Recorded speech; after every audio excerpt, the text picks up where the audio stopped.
Welcome back to Read 7 Apple. My name is Stacy and welcome to Vlogmas Day 11. I can't believe we are already at day 11. But yeah, let's just get right into it. So, I have been doing the Adagio 24 Days of Tea Advent Calendar. This is the loose leaf tea version. This is the 4th year that I have done their tea Advent Calendar.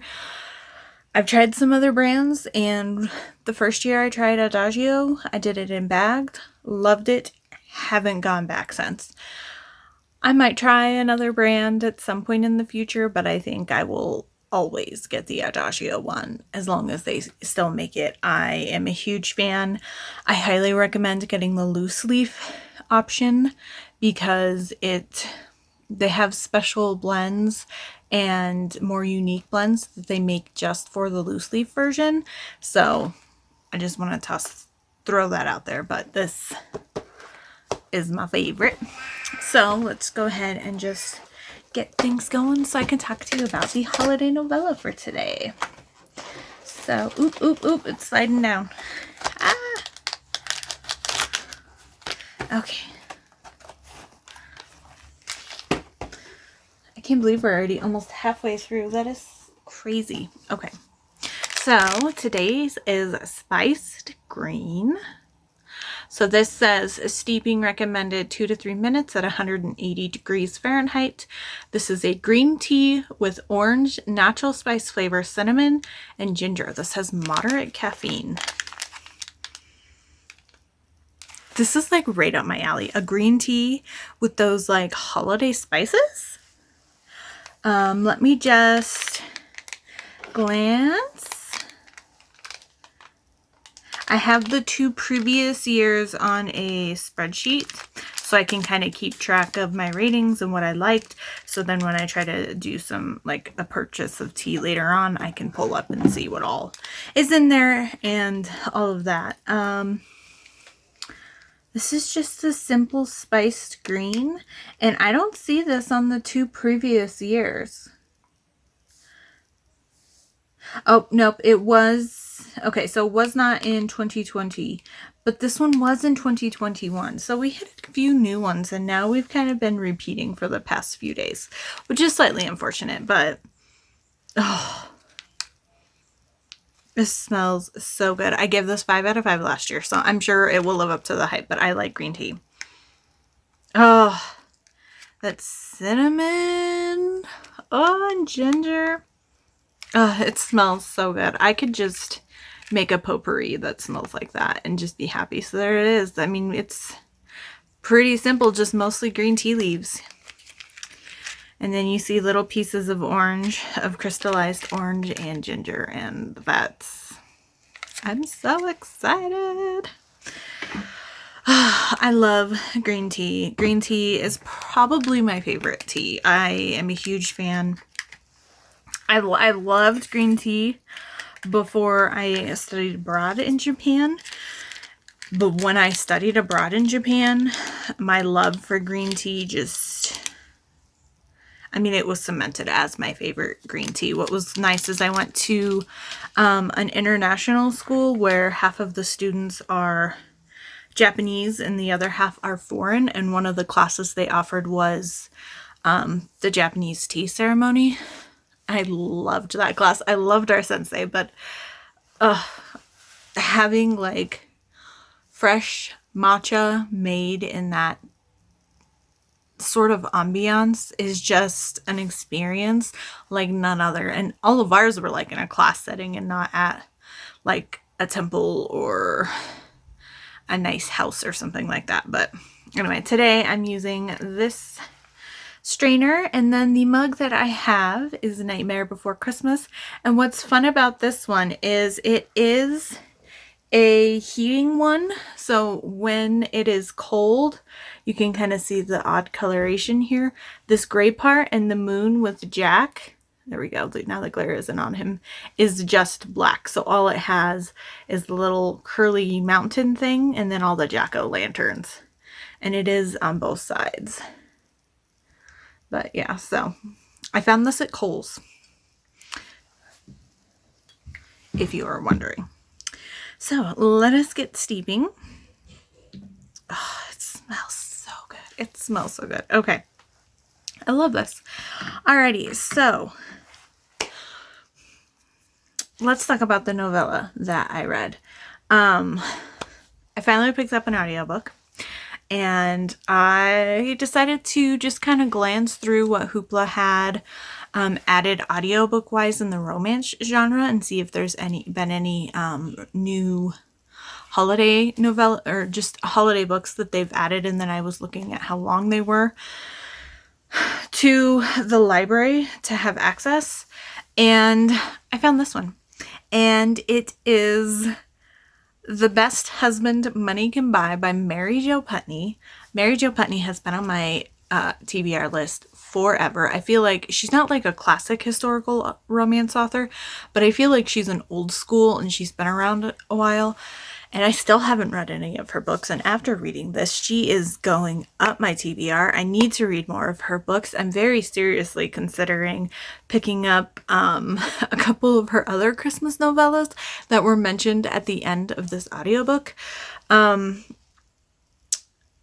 want to say it was like 120-ish pages, but this audiobook was 2.5 hours, about there. And I just love this. This was so great. I put it on, I was crocheting, and it gave me, like, historical romance is very cozy and heartwarming for me. And just this and the writing style and the holiday vibes just made this like quadruply cozy. I love this. 5 stars.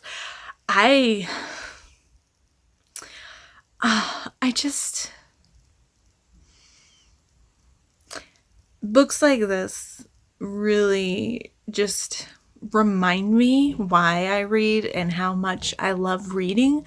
When you can find a book like this that just makes you feel so happy and cozy, and that, you know, no matter what is going on in your life, everything will be okay, and it just makes you feel happy and good. And this coupled with finally feeling productive and crocheting, because I'm just certainly behind in making presents right now. I don't know, this reading experience was just amazing, and I definitely need to read more of a Miss Putney for sure. But anyway, let's talk about the book itself and not me getting in my feelings. So this is Emma and Anthony. They are distant cousins, but they are a part of the Vaughn. I couldn't remember if it Vaughn or Vane, something like that family, which if you've read Mary Jo Putney, please let me know if this is a series by her, because I'm certainly interested in like all of the other people that is going on in this book. So, or at least like side characters. But she had a crush on him. He was like one of the only older cousins that was really kind of nice to her. She was always kind of like the shy, quiet young girl. And they only really saw each other because the Grand Duchess and the Duke always held like huge Christmas parties where all extended family came in and spent like a fortnight together. And Emma would go to these every year. It was one of her favorite things. Some of her favorite memories are from this time. But when she was 15 years old, both of her parents died. And so she kind of was at a loss on what to do. She was offered to come to the grandmother's house, or the grandmere is what they call her. But she's not technically everybody's grandmother, but that's just her role in the family. But she felt like she didn't want to come in and kind of be subjected to, you know, being the person that has to rely on her family for help, which, oh my God, that's like hitting close right now. And so she ends up kind of finding someone who gets her assistant at a school, and she basically learns to become a teacher and a governess. And then when the lady, I can't remember if she died or if she just shut down the school because she was like retiring. she then became a governess, but the grandmere had always invited her every year to the Christmas party, but she never went. And one night, this is at the beginning of the story,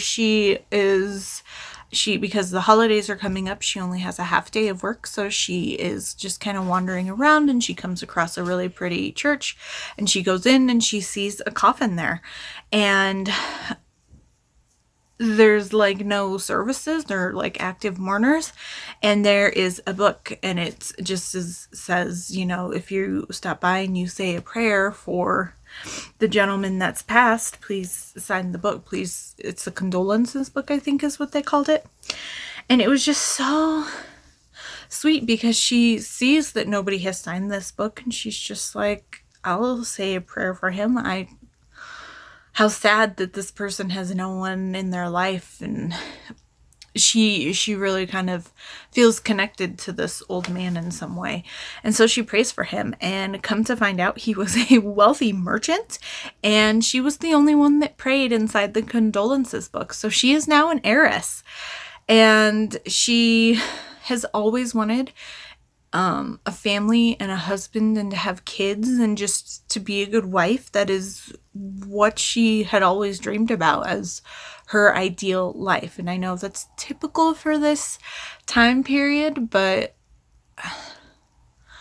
I'm very much the same way. And I feel like some people, that's just what they want to do, you know. I don't need to have some big fancy career. I would more care to have a flourishing home life and family life. And so I could really connect with her. And so she's just like, as the title implies, she's going to find the best husband that money can buy. And she asked the solicitor to help kind of formulate a list of eligible men who would be more likely to enter into a marriage of convenience of sorts for her dowry. So maybe not quite fortune hunters, but men who could certainly use the help. But she does want somebody in the aristocracy because her family does come from aristocracy lines. She just, when her parents passed, there wasn't enough money to leave her with a dowry or anything once the debts of her father were paid off. So she wants to kind of get back into that, and then she's hoping that maybe she will, you know, feel comfortable enough to show face at her family's Christmas parties again. So she finds out that her cousin that she had a crush on when she was younger actually did not get married to the one of their other cousins that they thought. This is whole like weird, I mean, extended cousins, like we're talking, she's like second cousin once removed, blah, blah, blah. And so it's like, they're not like immediate cousins, but it's historical. So we just got to go with it. Right. And so she kind of shows up after a drunken night of revelry, and she's just like, oh, there was an orgy here. It was really kind of funny. And she proposes this marriage of convenience, and he agrees because he needs the money to save his estate. And it's kind of gotten around that he's been gambling, but she very quickly realizes that this isn't a vice for him. He's been gambling money because his father has basically left the estate destitute, and he's good at gambling. So he's been trying to earn money back to basically pay the mortgage and get everything back up to where it needs to be to have the estate functioning and back to making money. And it just, she sees that, and they're all in, and I just loved the way that they just kind of connected. And, you know, yeah, it was a little bit insta-lovey on his side, but I didn't feel that because it felt more like he was just like, she is my wife. She is mine now. She is my one and only. He keeps saying that in his head, and then he whispers it to her one night when they're sleeping. And he's just like, I have to protect her. Like even just after they're first married and somebody says something to him, he feels this like surge of jealousy and protectiveness about her. And he's just like, and then he's like, whoa. And he's like, no, that's my wife. I should be feeling those things. And so he's definitely kind of talking to himself and to the grandmere about feeling grown up and needing to, you know, kind of stop acting like his father, even though he's really kind of not. But that is the perception, and he really just kind of has to take a second look at himself and what the decisions that he's making. And I thought it was cute. I mean, I debated giving this 4.5 stars because there were a couple little silly things, but it made me feel good. So 5 stars, because the main reason I would drop it down is because she has this one moment where she can't sleep, and it's the first night that they're kind of forced to share a bed together when they arrive at the family's estate, and it starts to snow, and it's just peaceful and quiet. And so she always has enjoyed going out on the roofs, or always wanted to go out on the roofs of this estate, but there are like safe walkways, and at the edge of the roof there is like fencing kind of stuff so that she can't just tumble out. But she just like, to do it while it's snowing is like perfect. So she kind of wanders out the window and explores the roofs, and then she kind of sits down and lets her mind wander, and then we flash to Anthony's POV, and he's like, there's snow coming in the window. Why is the window open? Where is Emma? And so he goes out and he finds her, and she like fell asleep, and now she's like freezing to death, and like she wouldn't wake up right away. So I'm just like, oh my god, this girl, like seriously, don't fall asleep outside. So that was the only where I was just like, really. But the way that he warms her up, and he uses her, like, he's just like, it'll take too long to get people up here. It'll take too long for me to go try to find Brandy. I'm just going to use my body heat to warm her up. And it was just so sweet. And, you know, he was feeling amorous towards her, but he didn't push it. He just was like, I'm just trying to get you warm, because he kind of like admonishes her. And he's just like, I don't want you to get a lung fever. If you do this again, I'm going to thrash you. And in his head, he's like, I can't lose my wife. I can't lose my wife. But he's not really connecting the dots yet. So it was just great. So I definitely need to read more Mary Jo Putney. The audiobook was so well done. I was completely swept away. This is probably one of the favorite audiobooks that I've read. I've had kind of a touch and go relationship with audiobooks. I usually pick them up when I really am struggling to get into a book, and I'm trying to like force myself to read more of it. And usually that's for a book club book, but so, I mean, at that point, the books usually aren't going to be super high. So even if the production is good, but this is the first, well, I guess I've picked up a couple just willy-nilly, but this is the first one where I've just been like, I love this audiobook. So, you know, maybe this will be the like kick in the butt I need to really kind of delve more into audiobooks. But yeah, I'm just loving it. I just love it. So yeah, I think that's all I have for you. So I'm going to get my tea out. Oh, it's so pretty. I love green tea. Oh my gosh. This completely expanded. Ugh. So the leaves, I don't know if you can tell, they are up to here now. And it was just kind of in the bottom, but it's up to here. They completely expanded. Let me see if I can show you without. I'm gonna, so I don't spill. Oh my gosh. Oh my gosh. Yeah. Yeah.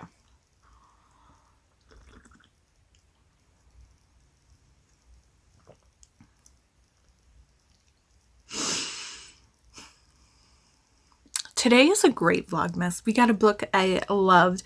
We have a tea that I am loving. But like I said before, these are like, I love the spicy holiday spice teas, and I love green tea. So this is like 2 of 3 of my favorite tea profiles, I guess you would call them.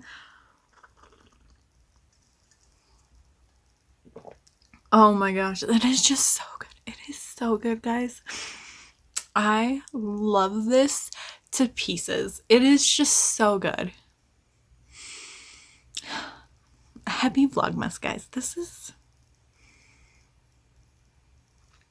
a good one. This is a good one. All right. I'm going to keep enjoying my tea and spend the rest of my time just drinking this, and I probably will make more green tea tonight. I've been kind of staying up a little bit late, but I am in the middle of a scarf right now, or I'm over halfway through a scarf, so I would like to try to finish it tonight, so I might pick up another audiobook. I don't know if it'll be a holiday novella or a book club book that I have for this week, but we'll see what I decide. But I gotta film my other clip first for my weekly vlog, so thank you so much for watching. Please like, comment, subscribe, all of that good stuff. If you would like to share an emoji down below that is green tea, a green dress, anything green and or Christmassy. But she wears a super pretty green dress in the novella as well, and she's wearing it on the cover, so we're going green today, guys. Alrighty, I'll see you all tomorrow.